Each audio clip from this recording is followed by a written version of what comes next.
گناہوں کا کفارہ۔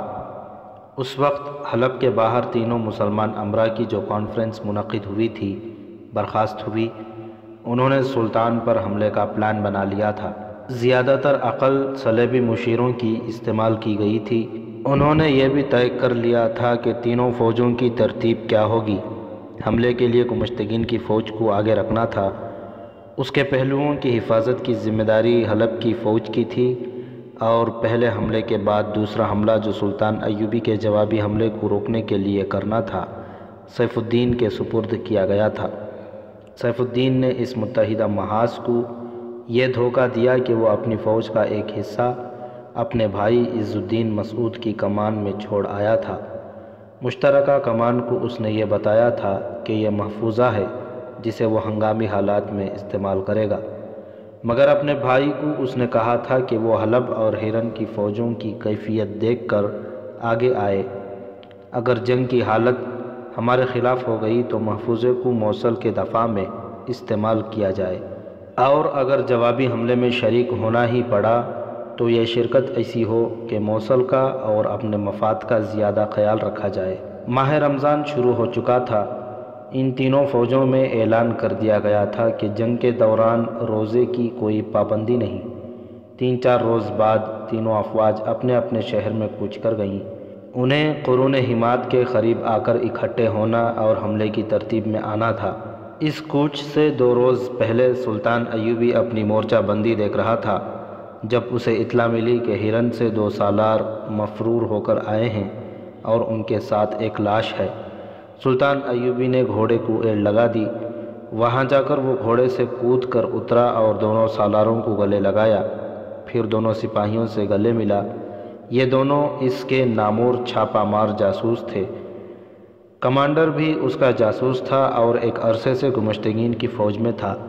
سلطان ایوبی نے لاش کے گالوں کو بوسہ لیا اور حکم دیا کہ لاش دمشق بھیج دی جائے اور شہیدوں کے قبرستان میں دفن کی جائے۔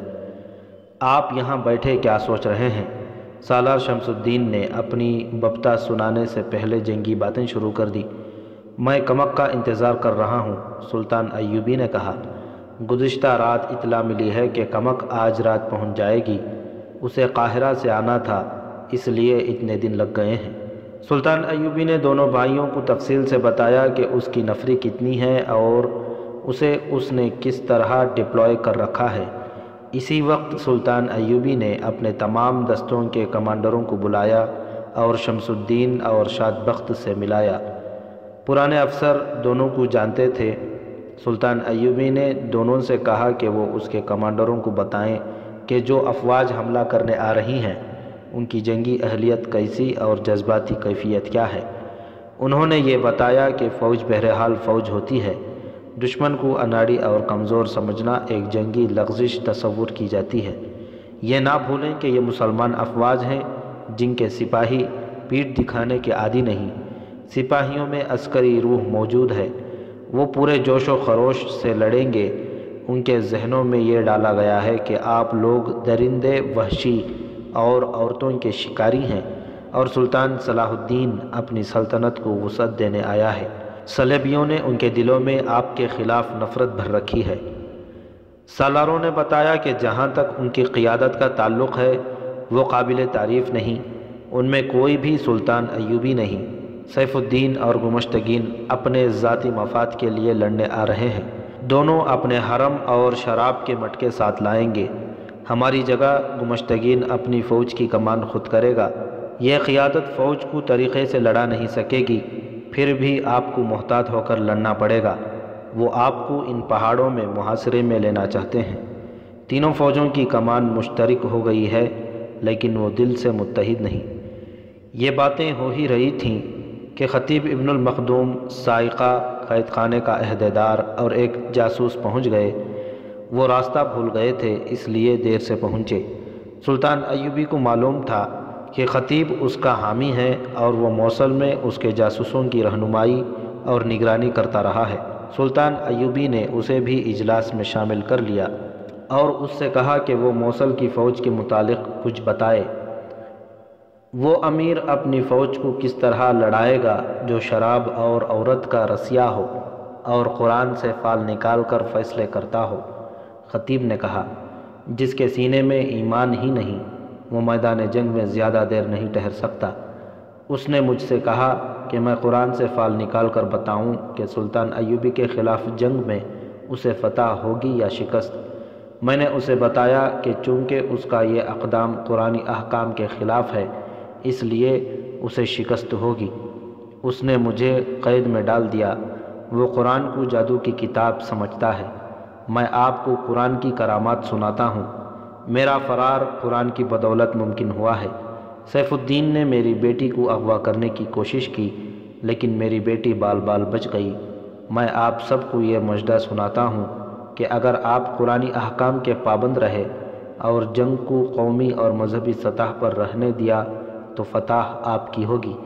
یہ جنگ کا مذہبی پہلو ہے۔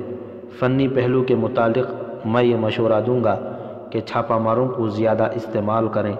آپ کا تو طریقہ ہی یہی ہے، لیکن ان مسلمان بھائیوں کے خلاف یہ طریقہ زیادہ استعمال کریں۔ انہیں راتوں کو بھی چین نہ لینے دیں۔ خطیب کو جس عہدیدار نے فرار کرایا تھا وہ بھی ساتھ تھا۔ اس کی درخواست پر اسے فوج میں شامل کر لیا گیا اور خطیب کو اس کی بیٹی سائقہ کے ساتھ دمشق بھیج دیا گیا۔ سالار شمس الدین اور سالار شاد بخت کو سلطان ایوبی نے اپنے ساتھ رکھا۔ حلب، حرن اور موصل کی افواج کوچ کرتی آ رہی تھیں۔ ادھر سلطان ایوبی کے لیے مصر سے جو کمک آ رہی تھی وہ قریب آ گئی تھی۔ تاریخ یہ دیکھ رہی تھی کہ سلطان ایوبی تک دشمن کی فوج پہلے پہنچتی ہے یا کمک۔ وہ بہت پریشان تھا۔ وہ محاصرے سے ڈرتا تھا۔ کمک کے بغیر محاصرہ توڑنا آسان نہیں تھا۔ اس نے دماغی قوت کا آخری ذرہ بھی اس مسئلے پر صرف کر ڈالا کہ وہ محاصرے میں آ گیا تو اتنی تھوڑی نفری سے محاصرہ کس طرح توڑے گا۔ وہ اس قدر پریشان ہو گیا کہ اس نے اپنی اعلیٰ کمان کے سالاروں سے بھی اس کا اظہار کر دیا۔ اس نے کہا، چھاپہ مار دستوں کو مکمل طور پر اپنے قابو میں اور اپنی نظر میں رکھنا۔ کمک کا کچھ پتہ نہیں، محاصرے کا خطرہ ہے۔ محاصرہ صرف چھاپہ مار ہی توڑ سکتے ہیں۔ اللہ کو جو منظور ہوگا وہ ہو کر رہے گا۔ ایک سالار نے کہا، یہ قلعہ تو نہیں جس میں محصور ہو کر ہم لڑ نہیں سکیں گے۔ ان چٹانوں پر ہم گھوم پھر کر لڑیں گے۔ اس رات بھی وہ اچھی طرح سو نہ سکا۔ اس کے خیمے میں قندیل جل رہی تھی۔ اس نے میدان جنگ اور اس علاقے کا جو نقشہ بنایا تھا اسی کو دیکھتا اور اس پر نشان لگاتا رہا۔ اگر اسے کوئی غیر فوجی دیکھتا تو یہی کہتا کہ وہ شطرنج کھیلنے کی مشق کر رہا ہے۔ سحری کھانے کے بعد جب نقارے بجے اور اس کی فوج جاگ اٹھی تو اس کی بھی آنکھ کھلی۔ اسے دو خبریں اکٹھی ملیں، ایک یہ کہ کمک پہنچ گئی ہے اور دوسری یہ کہ دشمن کی افواج 8-10 کوس تک آ گئی ہے اور شاید کل ہمارے سر پر آ جائیں گی۔ یہ دیکھ بھال کی کسی پارٹی کا کمانڈر تھا۔ اس نے بتایا کہ دشمن کی پیش قدمی 3 حصوں میں ہو رہی ہے، ایک حصہ آگے ہے، دوسرا پیچھے اور تیسرا اس سے پیچھے۔ سلطان ایوبی نے جو معلومات لینی تھی لے لیں۔ اس نے یہ اطلاعیں لانے والوں کو بھیج دیا اور دربان سے کہا کہ وہ چھاپہ مار دستوں کے کمانڈر اور کمک کے اعلیٰ کمانڈروں کو فوراً بلا لائے اور انہیں یہ کہے کہ وہ سحری اس کے ساتھ کھائیں۔ اس نے جلدی جلدی وضو کیا اور کمک آ جانے پر شکرانے کی نفل پڑھی، پھر خدا سے کامیابی کی التجا کی۔ تھوڑی ہی دیر میں چھاپہ ماروں کا کمانڈر آ گیا اور اس کے بعد کمک کے 4 کمانڈر آ گئے۔ سحری کا کھانا بھی آ گیا۔ کمک اس کی توقع سے کم تھی لیکن ان حالات میں یہی کافی تھی۔ العادل نے اسلحہ جو بھیجا تھا اس سے سلطان ایوبی مطمئن ہو گیا۔ اسلحہ میں چھوٹی اور بڑی منجنیقیں زیادہ تھیں اور آتش گیر مادہ بھی بہت زیادہ تھا۔ کمک نفری کے لحاظ سے تھوڑی تھی لیکن یہ نفری چونکہ تجربہ کار تھی اس لیے کارگر تصور کی جاتی تھی۔ البتہ یہ دشواری نظر آ رہی تھی کہ اس فوج اور گھوڑوں کو پہاڑی لڑائی کا تجربہ نہیں تھا۔ اتنے میں انٹیلیجنس کا سربراہ حسن بن عبداللہ بھی آ گیا۔ اس نے بتایا کہ حلب سے اپنا ایک جاسوس آیا ہے جس نے یہ معلومات دی ہیں کہ صلیبیوں نے اس مشترکہ لشکر کو تیروں اور کمانوں کا ذخیرہ، آتش گیر مادے کے مٹکے اور 500 گھوڑے بھیجے ہیں۔ جاسوس نے یہ بھی بتایا کہ وہ پیش قدمی کے بعد آیا ہے، اس لیے اس نے دیکھا ہے کہ یہ مٹکے اونٹوں پر لاد کر لائے گئے ہیں۔ یہ قافلہ الگ تھلگ فوج کے ساتھ ہے، منجنیقیں بھی ساتھ ہیں۔ اس سے ظاہر ہوتا ہے کہ دشمن منجنیقوں سے آگ کے گولے پھینکے گا اور فتیلے والے آتشیں تیر بھی چلائے گا۔ سلطان ایوبی نے چھاپہ مار دستوں کے اعلیٰ کمانڈر سے کہا، تمہیں سب کچھ بتایا جا چکا ہے، اپنا کام تم جانتے ہو، اب پہلے منصوبے میں یہ ترمیم کر لو کہ جب دشمن حملہ نہ کرے اس پر کہیں بھی شب خون نہ مارنا۔ اطلاع کے مطابق وہ سیدھا قرون حماد کی طرف آ رہا ہے، شب خون مارو گے تو اس کی رفتار سست ہو جائے گی۔ حملے کے بعد تمہیں معلوم ہے کہ میں جوابی حملہ نہیں کروں گا، دشمن کو میرے حملے کی توقع ہوگی جو میں سامنے سے نہیں عقب سے کروں گا۔ تمہارا کام اس وقت شروع ہوگا جب دشمن عقب کے حملے سے گھبرا کر ادھر ادھر نکلنے کی کوشش کرے گا۔ ان پہاڑیوں میں سے دشمن کا ایک بھی سپاہی نکل کر نہ جائے، زیادہ سے زیادہ قیدی پکڑو، وہ مسلمان سپاہی ہیں، تمہاری قید میں آئیں گے تو حق اور باطل کو سمجھ جائیں گے۔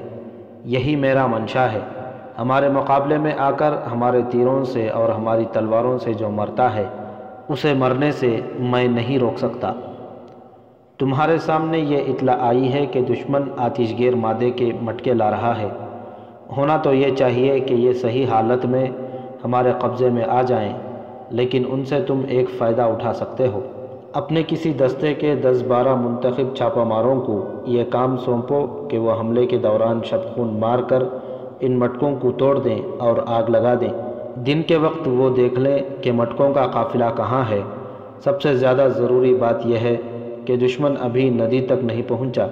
گھوڑوں کو پانی پلا لو اور مشکیزیں بھر لو، موسم سرد ہے اور یہ صحرا نہیں، پیاس سے کوئی مرے گا نہیں، پھر بھی یہ جنگ ہے اور پیاس پریشان کرے گی۔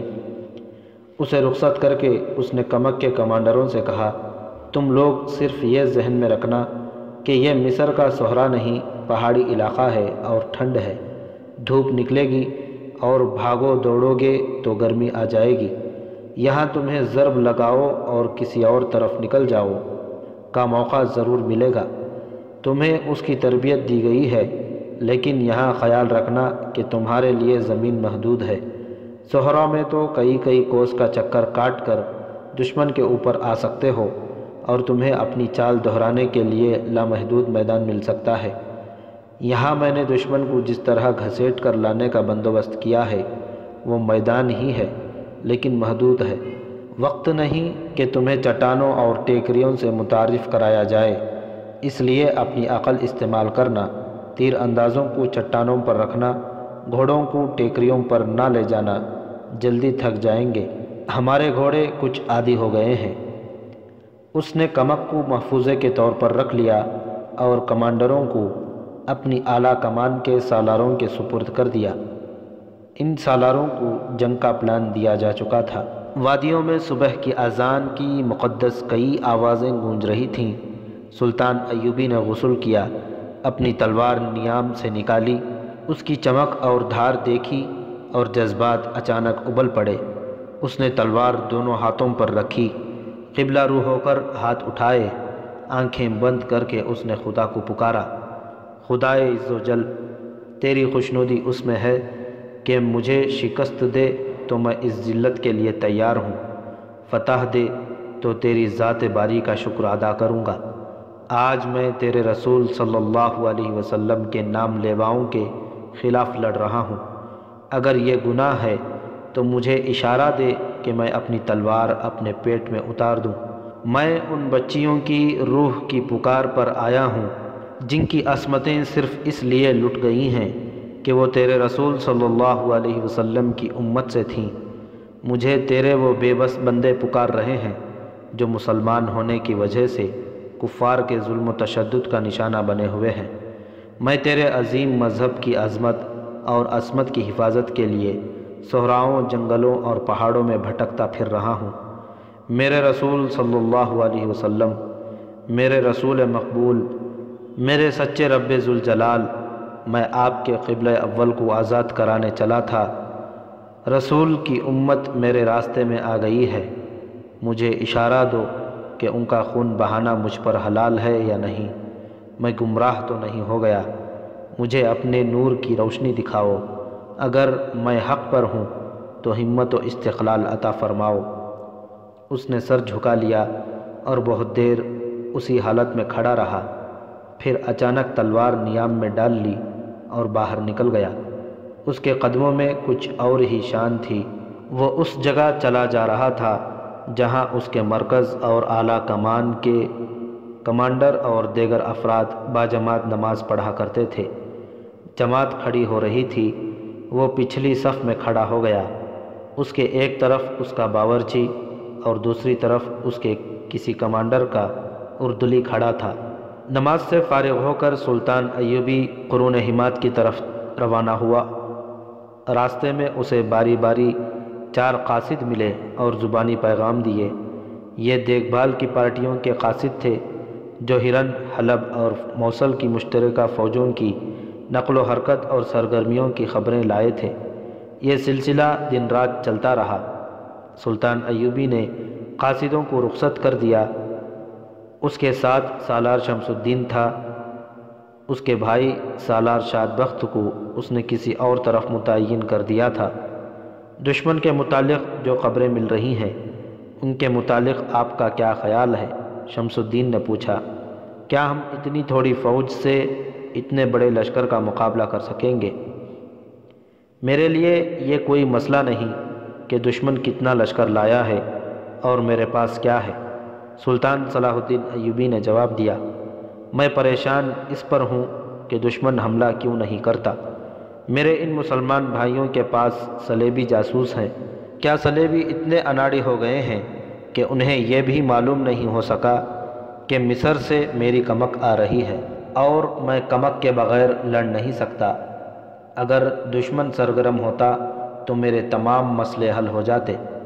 دشمن کا یوں آ کے بیٹھ جانا اور مجھے اتنا وقت دے دینا کہ میں کمک حاصل کر لوں، اسے ٹھکانے میں لگا لوں، تمام تر فوج کے گھوڑوں کو پانی پلا کر پانی کا ذخیرہ بھی کر لوں، میرے لیے پریشان کن ہے۔ مجھے خدشہ ہے کہ دشمن کوئی ایسی چال چلے گا جو کبھی میرے دماغ میں نہیں آئی۔ یہ لوگ کھیل تماشے کے لیے تو نہیں آئے۔ جہاں تک میں ان لوگوں کو جانتا ہوں، شمس الدین نے کہا، ان کے پیش نظر کوئی ایسی چال نہیں۔ مجھے اپنے اللہ پر بھروسہ ہے، خدا نے ان کے دماغوں پر مہر ثابت کر دی ہے، کیونکہ وہ باطل کی انگیخت اور مدد سے حق کے خلاف لڑنے آئے ہیں۔ ان کی آنکھوں پر پٹی بندھی ہوئی ہے۔ میں کسی گہری اور خطرناک چال کا خدشہ محسوس نہیں کر رہا۔ شمس بھائی، سلطان ایوبی نے کہا، مجھے بھی اللہ ہی پر بھروسہ ہے، لیکن میں جذبات اور فلسفے کے بجائے حقیقت کو دیکھتا آیا ہوں۔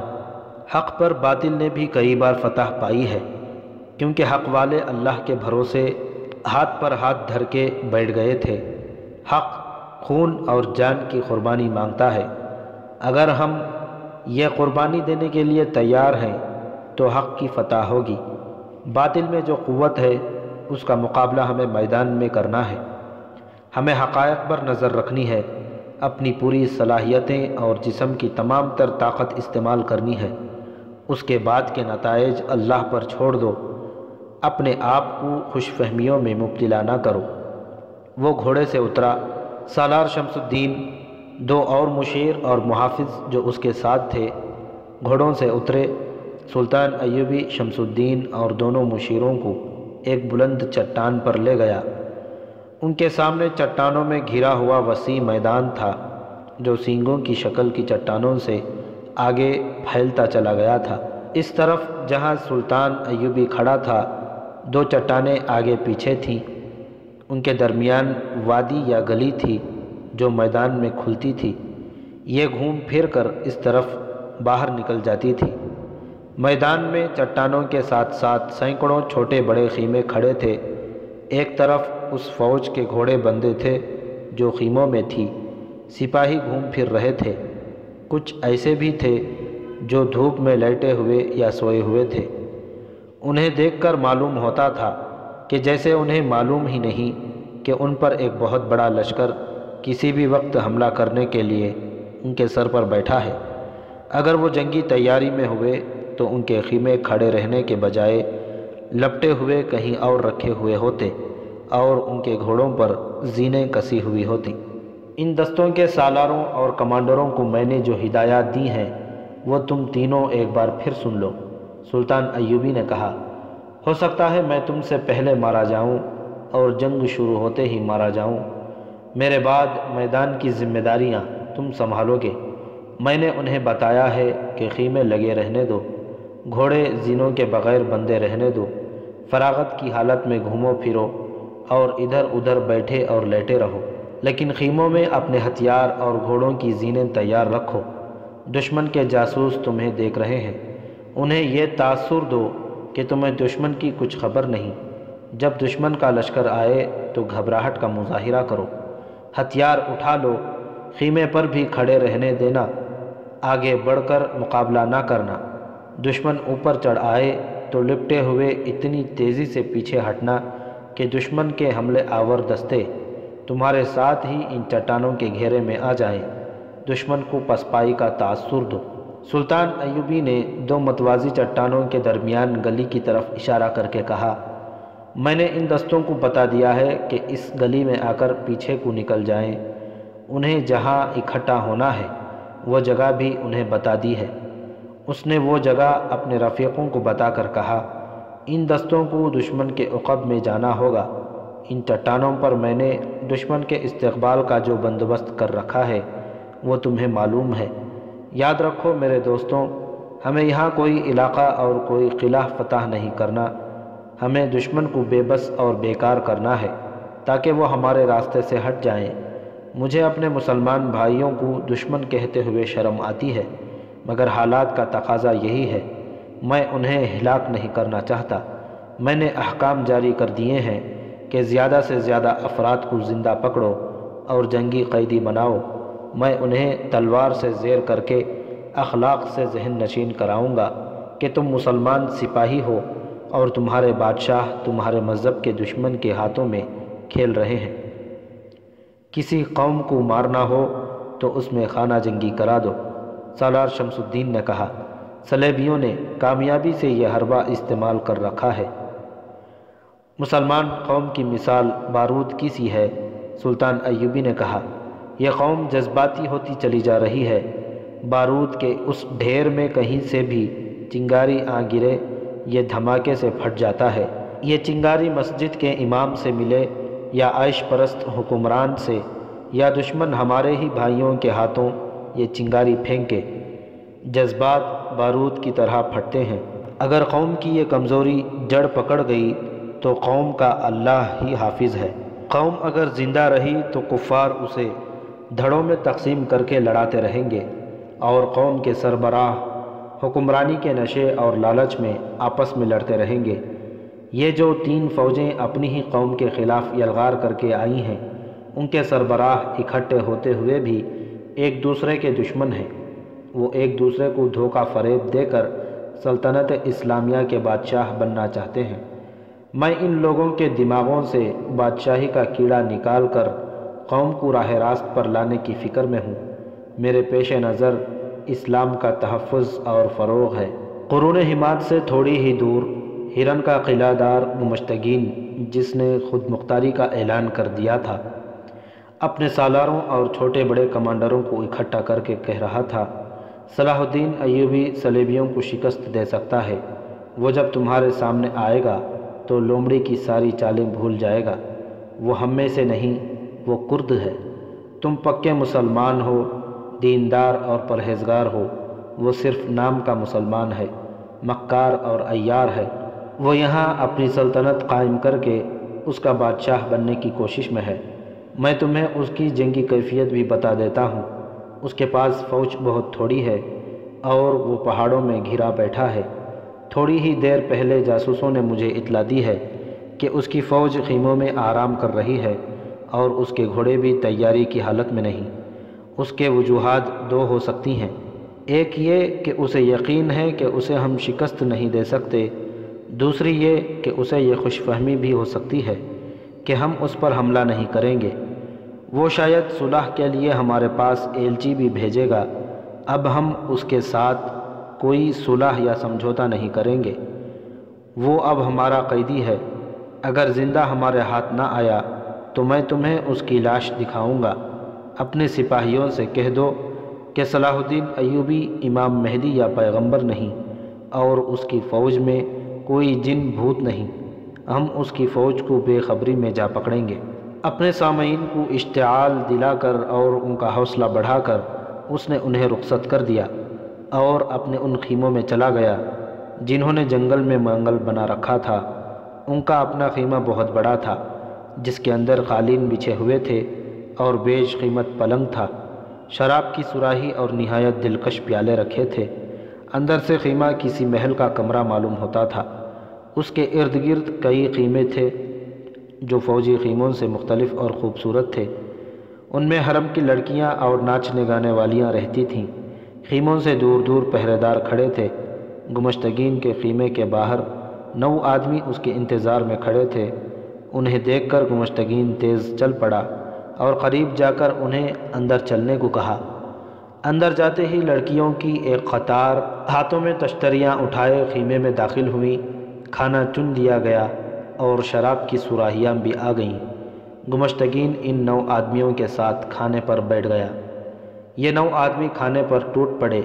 انہوں نے بھنے ہوئے گوشت کے بڑے بڑے ٹکڑے ہاتھوں میں لے کر مردار خور درندوں کی طرح کھانے شروع کر دیے۔ ساتھ ساتھ وہ شراب پانی کی طرح پی رہے تھے۔ ان کی آنکھیں لال سرخ تھیں جن سے وہ وحشی اور خونخوار لگتے تھے۔ 3-4 خوبصورت لڑکیاں ان کے پیالے شراب سے بھرتی جا رہی تھیں، اور یہ وحشی کبھی کسی لڑکی کے بکھرے ہوئے بالوں پر ہاتھ پھیرتے، کبھی اس کے عریاں بازوؤں کو پکڑ کر ان پر اپنے گال رگڑتے۔ کھانا اور چھیڑخانی چلتی رہی۔ گمشتگین ان کی حرکتیں اور کھانے کا انداز دیکھ کر مسکراتا رہا، مگر اس کی مسکراہٹ بتاتی تھی کہ وہ زبردستی مسکرا رہا ہے اور اسے یہ لوگ بالکل پسند نہیں۔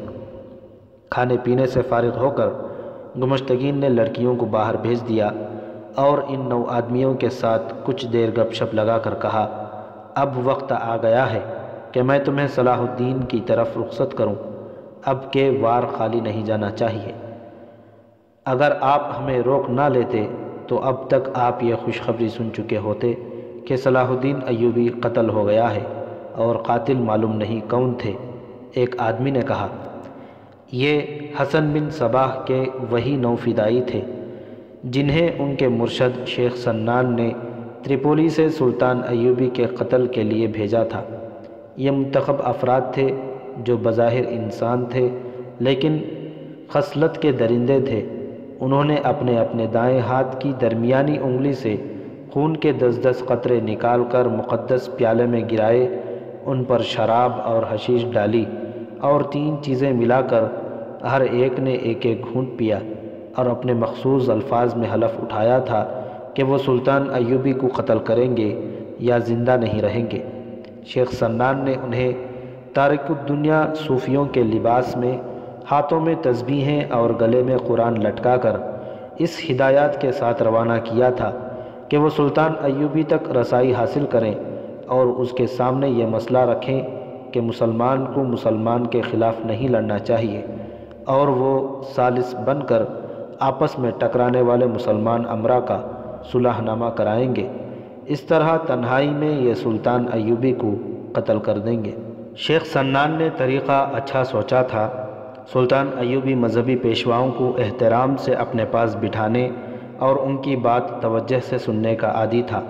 اس کی دوسری کمزوری یہ تھی کہ وہ چاہتا ہی یہی تھا کہ کوئی درمیان میں آ کر مخالفین کے ساتھ اس کا سمجھوتا کرا دے تاکہ مسلمان کے ہاتھوں قتل نہ ہو، ورنہ صلیبیوں کو جنگی تیاریوں کا اور حملہ کر کے بہت بڑی کامیابی حاصل کرنے کا موقع مل جائے گا۔ اس نے حلب وغیرہ میں اپنے ایلچی بھیجے بھی تھے جو توہین آمیز جواب لائے تھے۔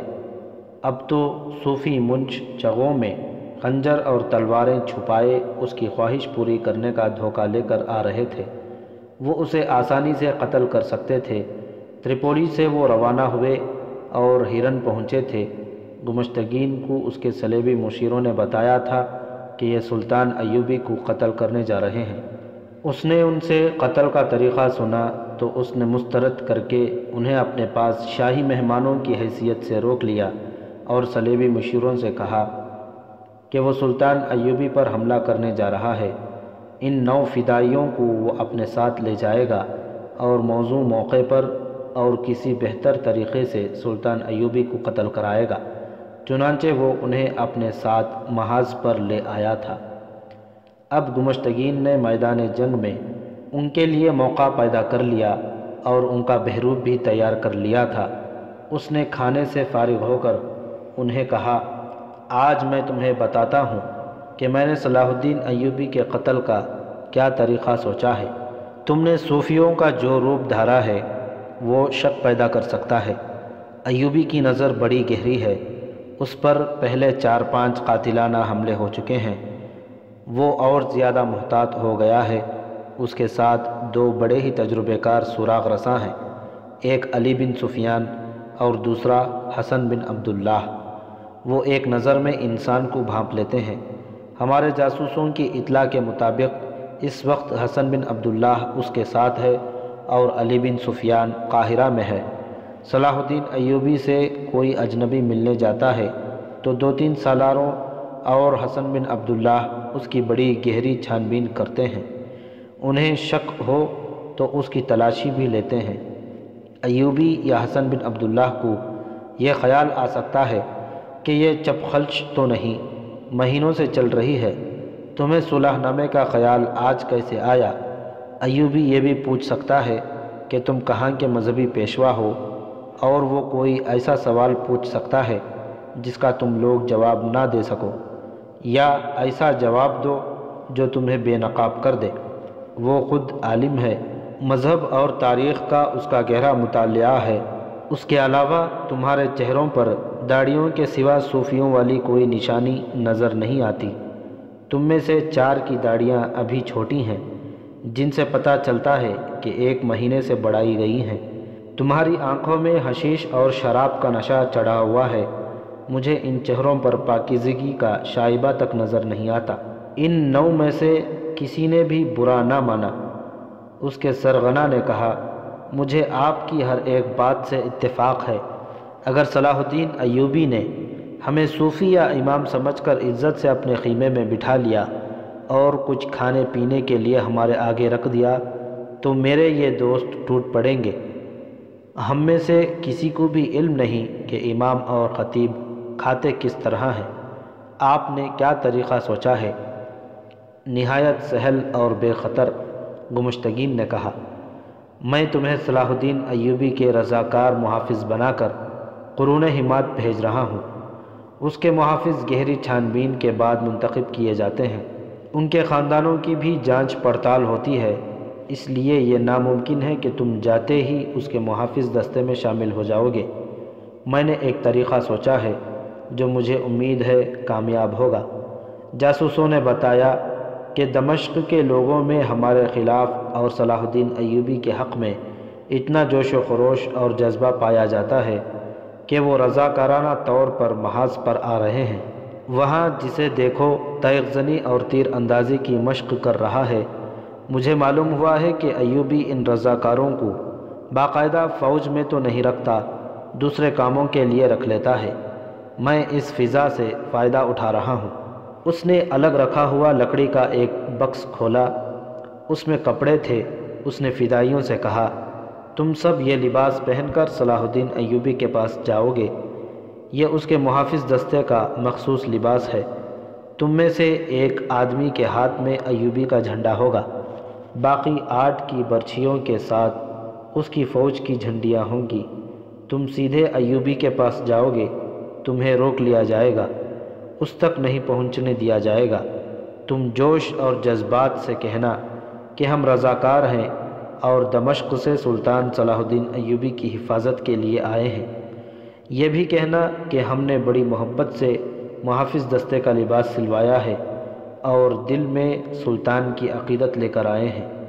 ہمیں سلطان کے ارد گرد پہرے پر لگایا جائے یا ہمارے جانباز دستے میں شامل کیا جائے۔ ہم واپس نہیں جائیں گے، تمہیں صلاح الدین تک نہیں جانے دیں گے۔ تم ضد کرنا اور کہنا کہ ہم اتنی دور سے عقیدت اور جذبات سے آئے ہیں، ہم سلطان سے ملے بغیر واپس نہیں جائیں گے۔